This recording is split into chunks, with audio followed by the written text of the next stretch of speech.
Is it working? It's stuck, but I've got this. Single dad missed his interview to help a stranger. She was the CEO hiring him. The interview that could have changed his life started in 11 minutes, and Daniel Foster was standing on the wrong side of town, kneeling beside a stranger's car with a flat tire and a screaming toddler in the back seat. He had one clean suit, one shot at a job that paid enough to keep the lights on for his daughter, and 11 minutes to cross a city that didn't care about either. If you believe kindness still matters more than convenience, and that some people choose to do the right thing even when it costs them everything, hit like, drop a comment, share this with someone who needs it, and subscribe to Kindness Corner. Stories like this one deserve to be seen.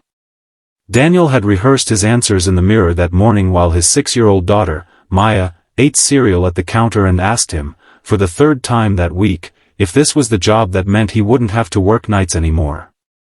He'd told her yes. He needed it to be yes. Since his wife passed, it had been just the two of them against every bill, every school form, every quiet moment where he wondered if he was enough. He was 3 blocks from the office tower when he saw the woman standing beside a stalled sedan, hazards blinking, a small boy crying in his car seat while she tried to flag down anyone who would stop. Everyone drove past. Daniel almost did too. His whole future was on the other side of that intersection, folded into a manila envelope on his passenger seat. But he thought of Maya. He thought of the kind of man he wanted her to grow up believing he was. So he pulled over. It took him 9 minutes to change the tire, 9 minutes he didn't have. He got grease on his shirt cuff and a scrape on his knuckle, and the woman, flustered and grateful, kept apologizing, kept trying to give him cash he refused to take. He just wanted her son to stop crying and her car to be safe on the road. When he finally jogged the last 2 blocks to the office tower, breathless and 11 minutes late, the receptionist told him, gently but plainly, that the position had already been filled. Daniel sat in his car outside that glass building and let himself feel it, the full weight of it, before he wiped his face, because Maya was waiting for him to pick her up, and she didn't need to see him broken. That night he told her the interview didn't work out, and she hugged him anyway and said it was okay, that he was still the best dad in the world. He held on to that the way a drowning man holds a rope. 3 days later, his phone rang.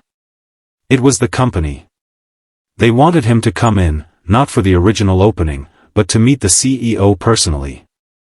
Confused and cautious, Daniel put on the same suit, the grease stain scrubbed out as best he could manage, and walked into a corner office on the top floor. The woman behind the desk stood up, and Daniel froze. It was her, the stranger from the roadside, the flat tire, the crying little boy. She wasn't just a woman stranded on a street corner. She was Eleanor Hale, founder and CEO of the very company he'd been trying to reach that day. Her son had gotten the flu that same week and cried through half his mother's meetings, and she remembered every second of the man who stopped for her when no one else would. She told him she didn't need to see his resume. She'd already seen the only interview that mattered. If this story moved something in you, if it reminded you that decency is never wasted, even when it costs us the thing we wanted most, please take a moment to like this video and leave a comment below.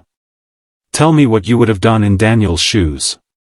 And before we go, I want you to comment one word, kindness, just to remind each other that it's still out there, waiting to be noticed. Daniel walked out of that building that day not with a job offer, but with something steadier, proof that the man he was trying to be for his daughter was exactly the man the world had been watching all along.